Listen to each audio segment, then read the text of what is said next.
of the proceedings, what all happened there.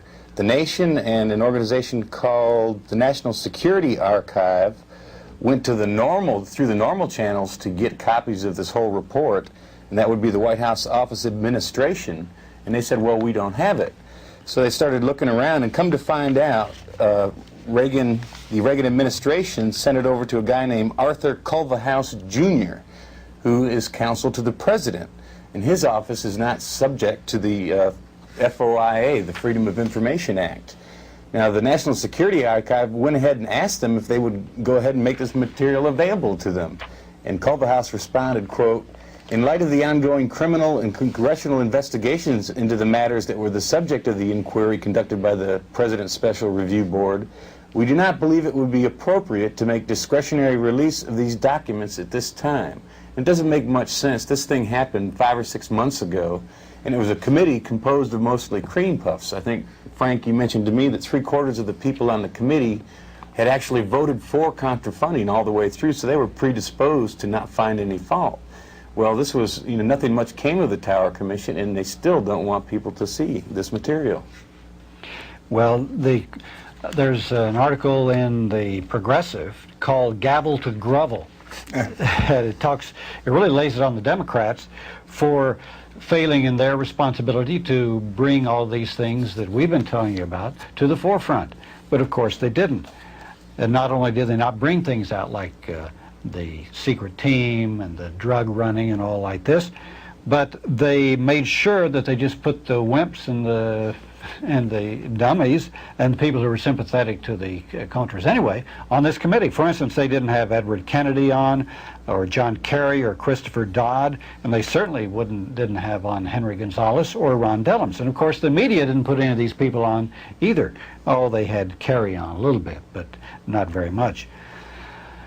And to make matters worse, the staff committees were hopelessly biased in favor of the Contras and covert action. As we've reported here from other sources, Thomas Polgar, who'd been CIA station chief in Vietnam, was one of the head people coordinating the investigation, and Joel Lisker, another Senate investigator, had worked with Oliver North before in helping to get aid to the Contras.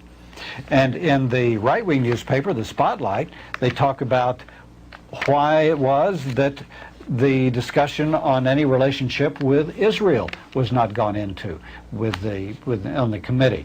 And this was we talked about this in the regular press I saw on CNN, I think it was. The fact that they just wouldn't, Israel was off limits. Well, why was this? Mark Lane in The Spotlight says that the pro-Israel PACs gave more cash to members of Congress than did all other PACs, and members of the Select Committee in the Iran-Contra affair received $280,000 from pro-Israel PACs. And several months ago, Daniel Noy and Representative Lee Hamilton had even promised Yitzhak Shamir that they wouldn't subpoena any Israeli documents on what happened. And Noy had received $48,825 in Israel PAC money, so it's no wonder they left it alone. Now, the Nation also covered the Israeli connection, and they refer to a U.S.-Israeli joint initiative. There was a memorandum from Oliver North to Poindexter, and it was heavily censored in the Tower Commission. Yes, but, and the but is, and the but is, yes, but. Residual fund, drop one in the shredder. My secretary, as I recall, stack of logs and let me help. And occasionally I'd drop one in the shredder. She then asked me, I thought I'd gotten it all. That looks like the Ayatollah's freedom fighter longer, or words to that effect. Well, they came out with a more complete version of this after the Tower Commission, and it said that Yitzhak Rabin, who was defense minister of Israel at the time, offered a significant quantity of captured Soviet bloc arms for use by the Contras. And another memo from North to Poindexter said that Israel was willing to put 20 to 50 Spanish-speaking military trainers or advisors into Central America. And it was an enticement on my part that I had told the president that little joke. It wasn't some secret Ollie North in the middle of the night flying off on his own hook. and then let the two sides sit down and duke it out. The intestinal fortitude, indication of bravery. They were murdered. The terrorists shortly thereafter murdered. Now, the Nation story detailed a couple other things that they didn't uncover in their investigation. For instance, they had indication that North solicited and received assistance from General Noriega, the head of the Panamanian military, in conducting destabilizing operations within Nicaragua. Noriega's offer to sponsor political assassinations was turned down, but he did aid sabotage efforts within Nicaragua, this source said. I didn't need to know that. You know, one of the things that disturbs me, the political pundits, and forgive me, counsel, what were you asking me? Not necessarily in my files. I didn't create the Nicaraguan Contra. No, sir. They started shredding down Contra, shredding down Mr. Hassenfuss, shredding down guns, shredding government of the United States, shredding enterprises. My memory has been shredded. Now, another thing they didn't cover there, during the questioning of North, he was never asked about a hand-drawn chart that was found in his safe, one of the things that he neglected to shred. He had shown in this chart the various kinds of support that the Contras were getting. A lot of that was explained and was gone over in the committee hearing, but one segment noting links between an international youth committee and an Institute for Democracy still remains a mystery. An aide to a member of the Iran-Contra committee said this part of the chart refers to a second network of conservative foundations and tax-exempt groups that North called on. Now, this isn't the one that we've talked about before, organized by Carl Chanel and Richard Miller. We've talked about that extensively. He said that the committee investigators believed it included a number of prominent conservative groups, but the committees didn't pursue it at all. Another staffer said that they weren't much interested in it because the Democratic members, who, as we've said, were a bunch of cream puffs, didn't want to look like they were attacking these established conservative organizations.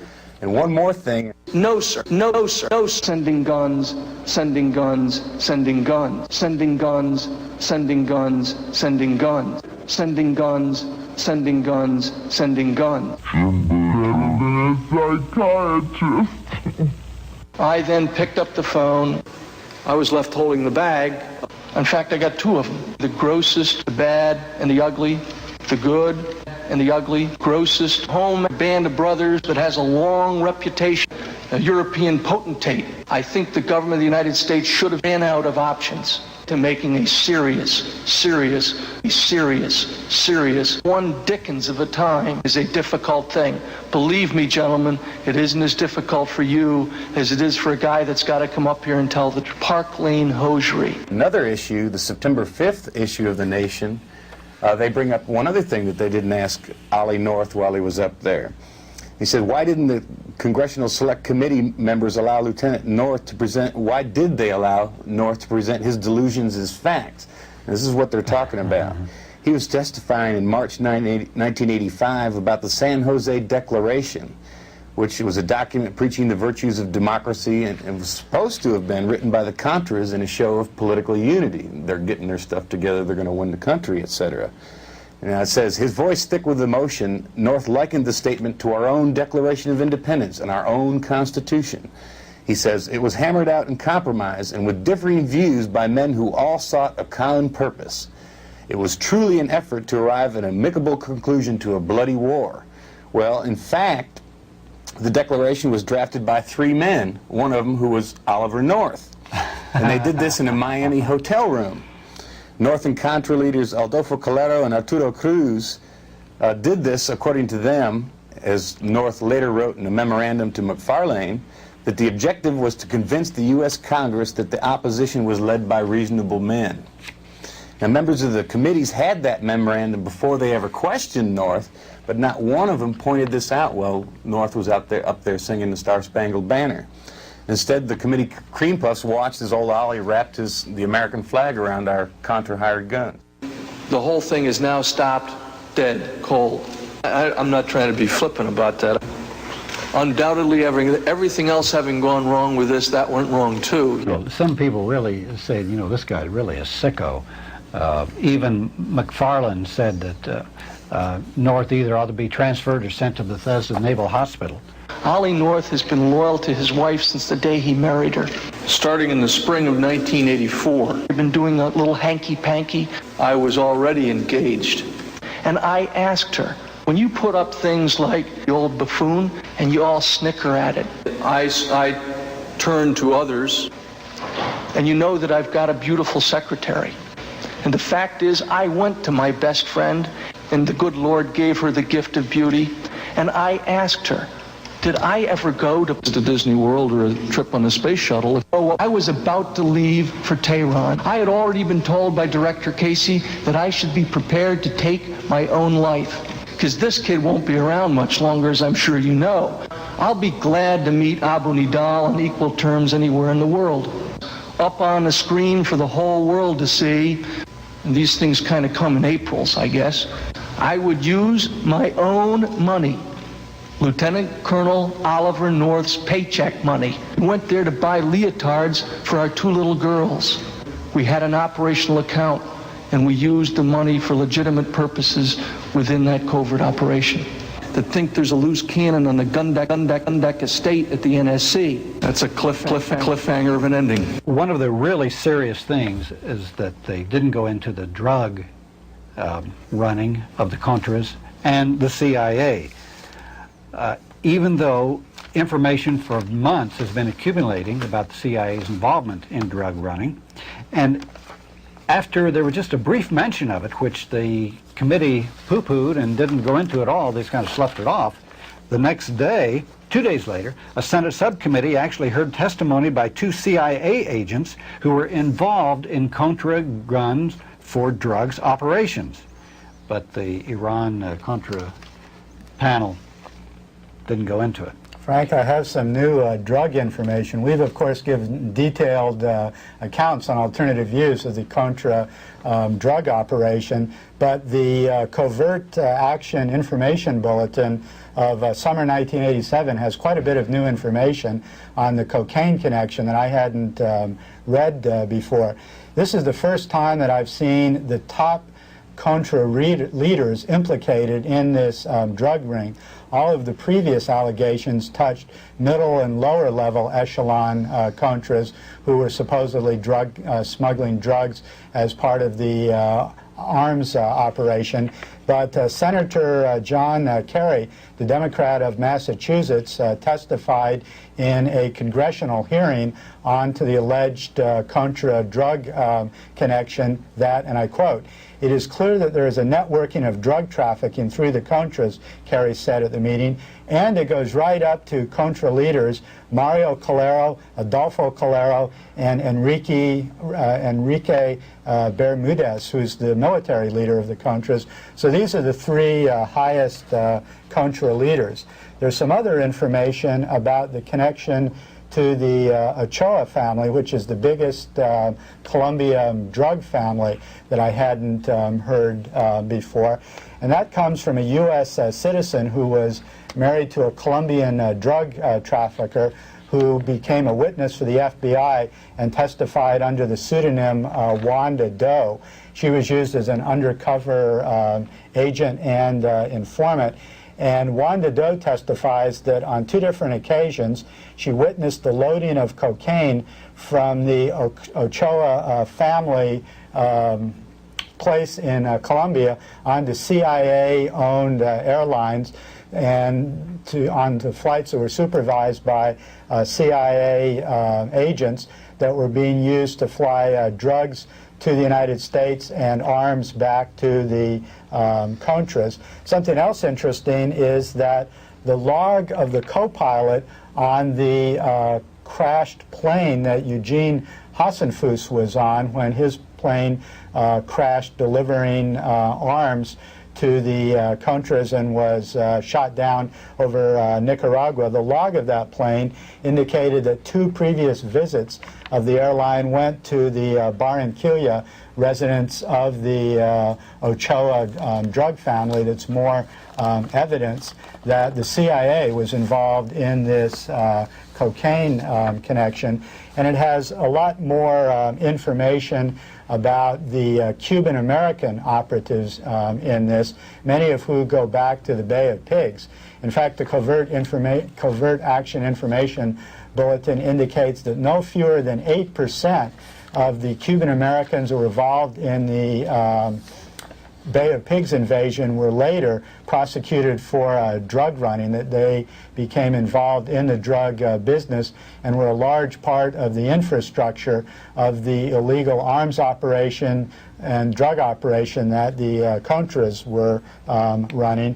And it has more testimony of Senator John Kerry about the CIA connection here that I hadn't read before, including a report by Kerry that one federal drug operation that was called off targeted the leader, the military leader of the Contras, Enrique Bermudez, and Ed Meese said, hey, lay off of this operation that the drug enforcement agency wanted to carry through because it involved the highest echelons of the Contra leaders. So this is quite a bit of new information that the Covert Action Information Bulletin has brought out in the drug connections. The Nation also, in particular, the August 29th issue of the Nation has a long story about the drug connection. And another thing they add to that is, in fact, one of the Contras who was busted had returned to him $36,000 that was impounded because he told them that it was designed for the Contras. And it also says that North knew about this from early 1985. He'd received several memorandums from his courier, Robert Owen, stating that some of the Contra leaders are involved. He said they're questionable because of past indiscretion involving drug running. And he was telling this to North back in 1985. He named several Contras in his memo, one of whom was eventually charged by Costa Rican authorities with drug offenses. Another one has never been charged, and he continues to play a major role in the White House arms network. I do like to shop. I'm probably well known for my shopping. I am a bargain hunter. I don't shop for cars, and I don't shop for mink coats. There's an awful lot, and I enjoy shopping. It's kind of a hobby to help my nerves. I get a little emotional about it, perhaps. To a bloody war. It is the most devastating attack helicopter in the world today, and I am not trying to impugn any defense contractors, but if we can get the model, we ought to build it, build it. We're willing to give them anything necessary to win. Officials well above my pay grade to the hilt to fight prosthetic limb communism, and tried to look after the family going off. Full service. Campesino, Director Casey said it was, and I'm not too sure that's national security interest of the United States would be severely jeopardized. What do you mean by damage to the president? Well, damage to the president can come in several forms. Yeah, I do like to shop. I'm probably well known for my shopping. And Jim, that made my blood boil. I didn't need to know that. There was another